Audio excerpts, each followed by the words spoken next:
मैं पीएस ठाकुर, सहायक प्राध्यापक अर्थशास्त्र।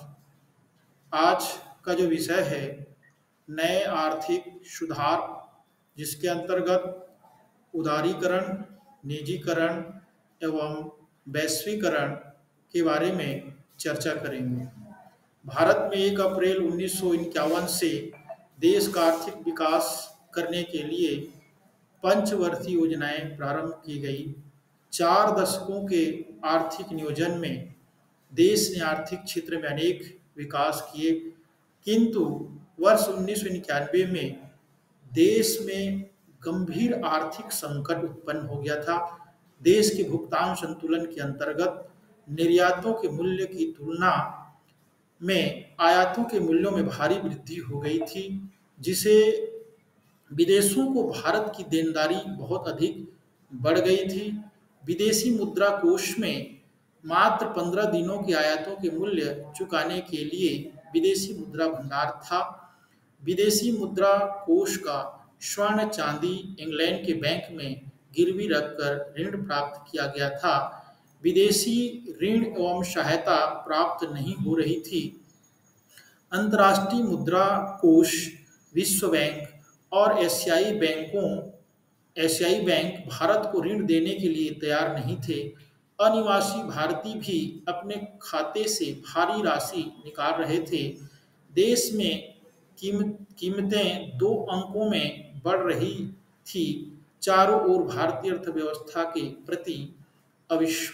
प्रति विश्वास घट गया था और अंतर्राष्ट्रीय शक्तियां भारत पर दबाव डाल रही थी कि वह नियोजित एवं नियंत्रित आर्थिक विकास के मार्ग को छोड़कर उदारवादी नीतियां अपनाए, तभी अंतर्राष्ट्रीय शक्तियां भारत को सहयोग कर पाएगी।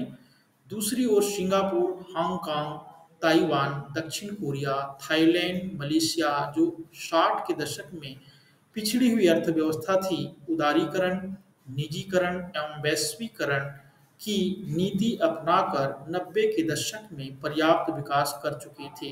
जापान, ताइवान, सिंगापुर एवं दक्षिण कोरिया एशियन टाइगर बन चुके थे। इन सभी परिस्थितियों को देखते हुए सरकार ने जुलाई 1991 में देश को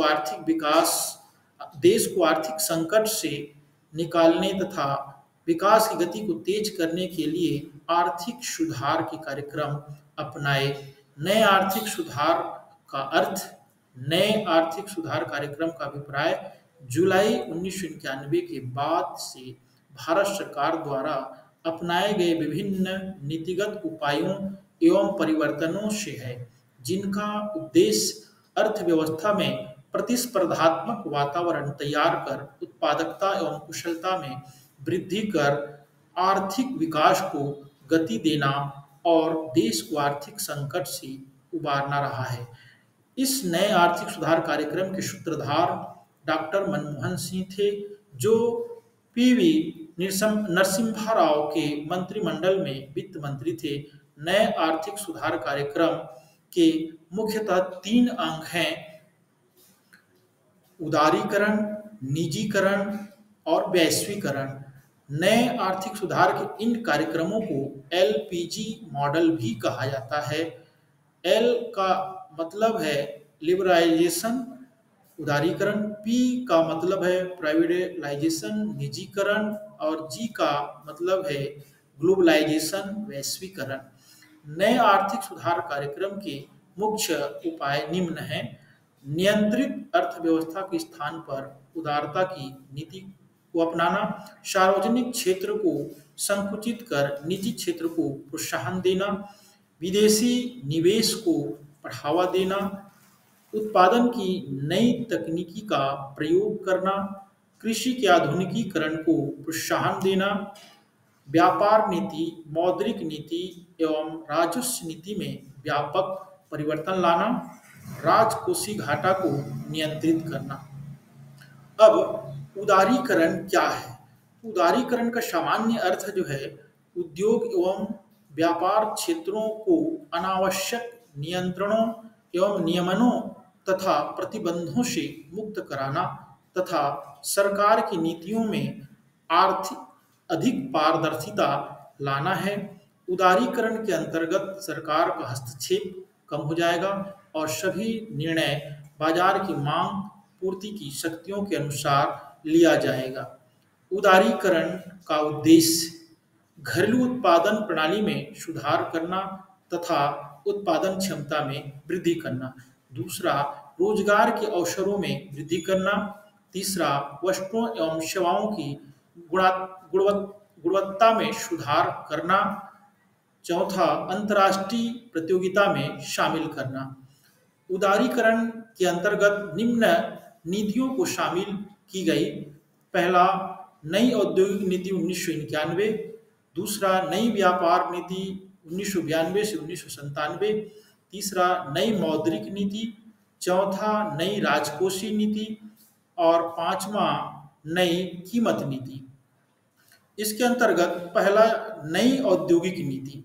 सरकार ने 24 जुलाई 1991 को नई औद्योगिक नीति की घोषणा की।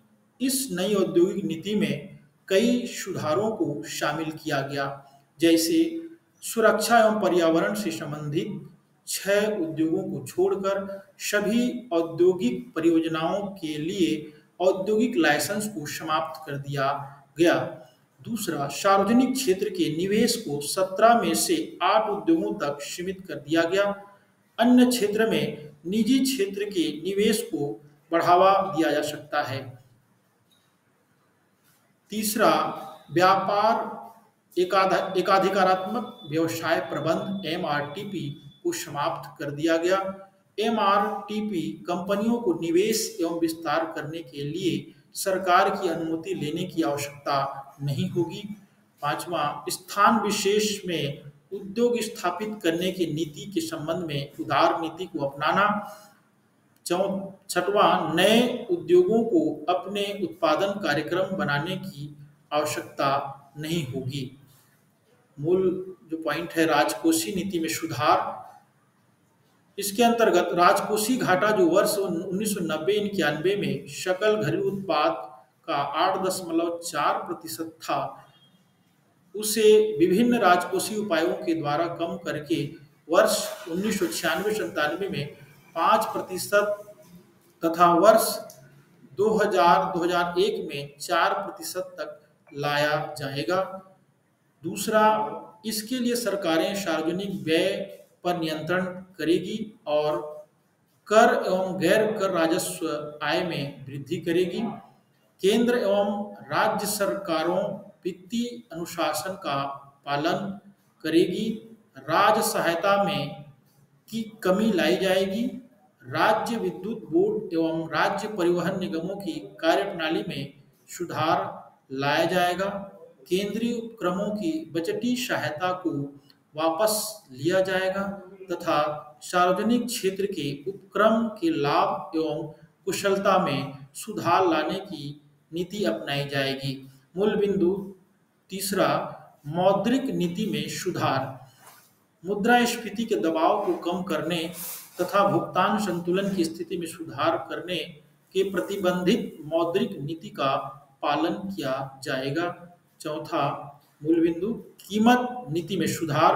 विभिन्न वस्तुओं विशेषकर पेट्रोलियम उत्पादों एवं रासायनिक उर्वरकों की प्रशासकीय कीमतों में वृद्धि की जाएगी तथा सार्वजनिक क्षेत्र के उपक्रमों को बाजार की मांग एवं पूर्ति की शक्तियों के अनुसार अपने वस्तुओं की कीमत निर्धारित करने की स्वतंत्रता दी जाएगी।